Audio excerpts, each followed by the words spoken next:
It is finally time for the preseason as the New Orleans Saints are back for year number 5. Yes, we are already up to season number 5 in the Saints franchise. A lot of new faces and a lot of different things going on. But this is going to be the offensive preview, where we're going to take a look at different players on the team, talk about the different roles that they'll be filling, etc., etc. So we do have a few spots that are locked in. On the right side, we have Roman Collin. At center, we have David Krenzel. At right guard, that's not a set spot yet. Left guard, also not a set spot per se. But quarterback, we have our quarterback of the future in Michael Wong, at least for now. After that, we have Rakeem Blackman as our go-to running back, without a shadow of a doubt. Fullback, we have Samuel DeVries, which is going to be fantastic. He replaces Jamize Olawale, a lot younger as well. And at tight end, we have DeMarcus Edens pegged in as the #1 tight end. But that leaves the wide receiver rotation, left guard, right guard, and, of course, tight end. So starting off with the wide receivers, it looks like as DeAndre Hopkins is going to have no playing time during the preseason. He's going into his 8th season. Give him a break. No need to overextend him. So he's one of the guys who are sitting out. You're not going to see a lot of Michael Wong or Rakeem Blackman either, just for that simple fact, nor are you going to see too much of Jocqua Fassitt. And that's pretty much it for the guys who are taking a break. They're too valuable to even put them out here. But you will see Michael Thomas, Kent Clements, Edens, etc. And with the wide receiver situation, Kent Clements is a free agent after this season. And because of that, we have to have some contingency plans, right? Well, we have Hopkins, Michael Thomas, and Rashad Maxey on roster.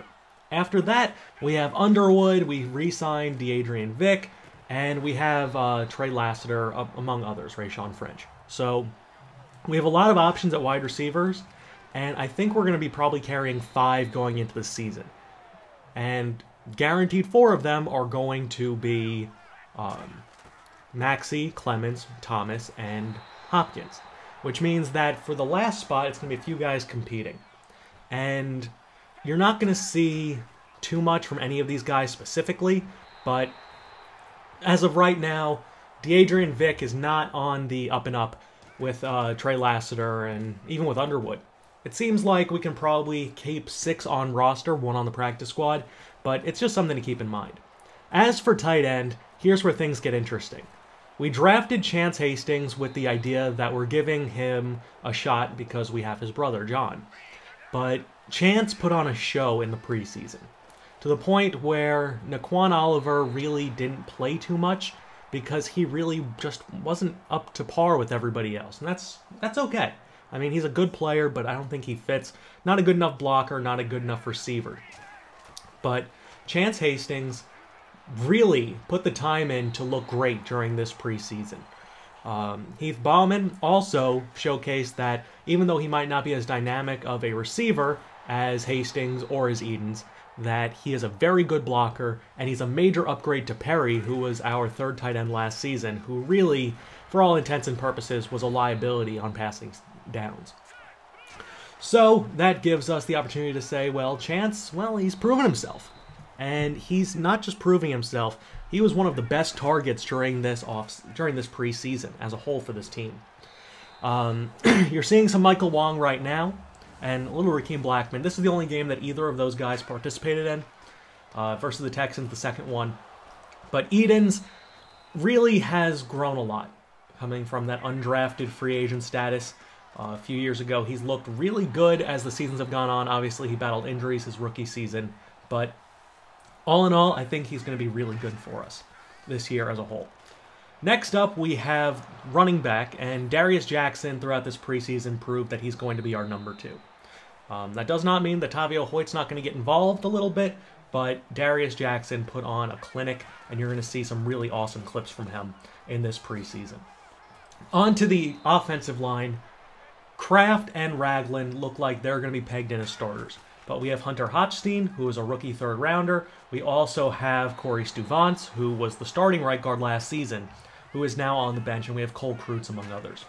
So offensively, we have a lot of different pieces put into place, And it really comes down to what we want to do as an organization.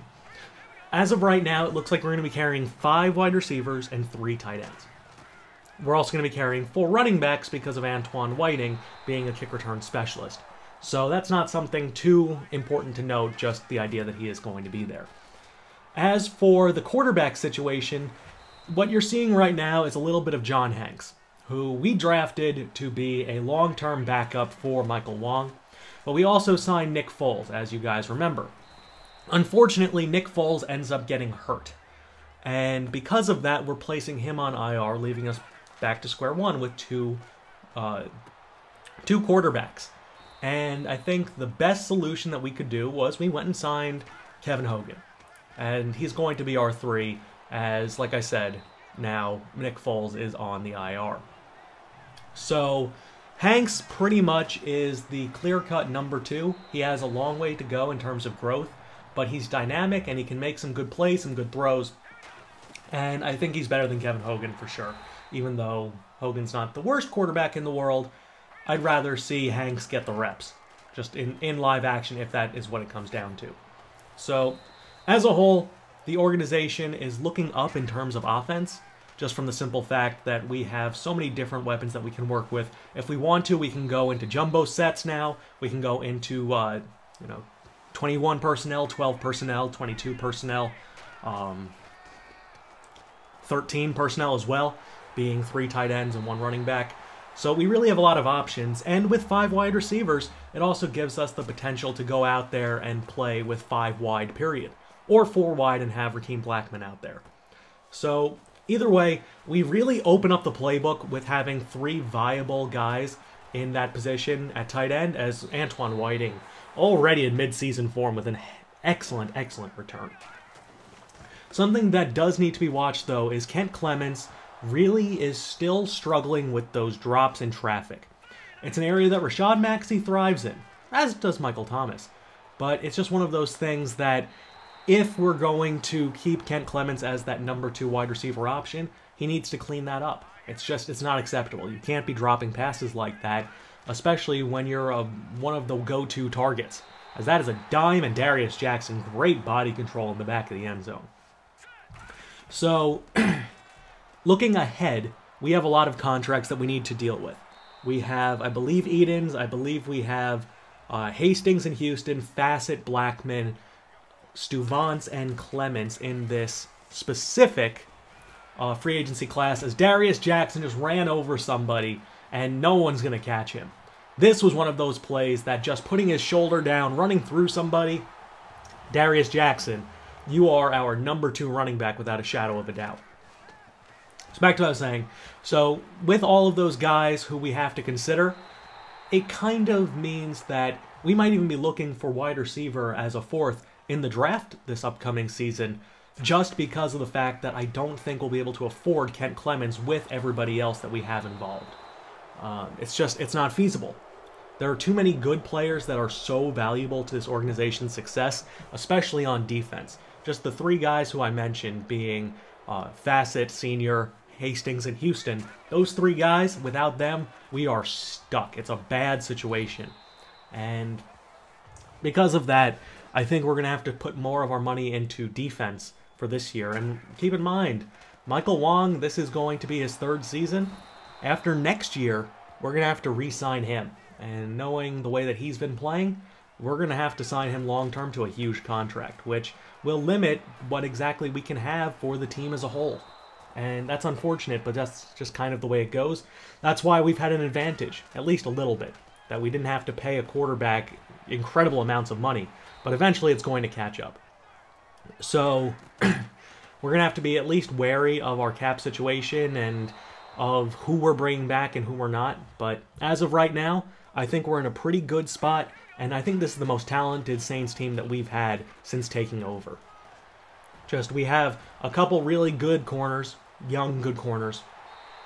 We have some good safety play. We have a dominant front 7, and we have good wide receivers, a good quarterback, and hopefully an improved offensive line. So no matter how you slice it, I think we're in a pretty good spot. If we can't win a playoff game this year, then there's something wrong with coaching beyond just the players, barring injury, of course. And with that being said, Chance Hastings still going off. He's going to be our number 2 tight end going into the season. Like I said, with John Hanks, even Kevin Hogan has some pretty big injury, accuracy issues, not injury issues. Overall, though, with the preseason coming to a close very shortly, I wanted to show you a few more clips. This is a big one. As you remember, we traded Cameron Jordan to the Bills, and he just abused Raphael Ragland, for that sack. So he's back in the Superdome. I'm sure that was a really, really nice feeling for Cameron Jordan after being traded away. But it's understandable that he would want some revenge on us. Regardless, we're up to the point where we're going to see some statistics, and then we'll see the cuts for the offense. I'll show the full defense cuts and the depth chart in the defensive preview tomorrow. So Hanks was 33 for 65, Foles 14 for 25, Hogan 6 for 10, Wong for 14 for 30. None of them particularly were great in the preseason, but not a huge deal. Darius Jackson, 12.4 yards per carry, also not a big deal. Hastings, 14 for 161 and a score. He was lights out. Deandre Vick had a bunch of drops, but he still was targeted a lot, especially later in games. That's something to keep in mind. And in terms of sacks, Ragland and Houston Bullard both allowed some. In terms of cuts, Rayshawn French is gone. Trawan Underwood is going to the practice squad. And with the wide receivers that we have, that's currently 6. We don't need 6. I like Trey Laster a little bit better. He's 2 years younger, and we're cutting Deandre Vick. Sorry. In terms of tight end cuts, we're going to keep Bauman on the squad. We're going to move Chance Carricker to the practice squad, and we're going to cut Naquan Oliver. And then that pretty much wraps up all of the cuts on offense. I hope you guys enjoyed. Defensive previews coming tomorrow. First game on Saturday. Peace!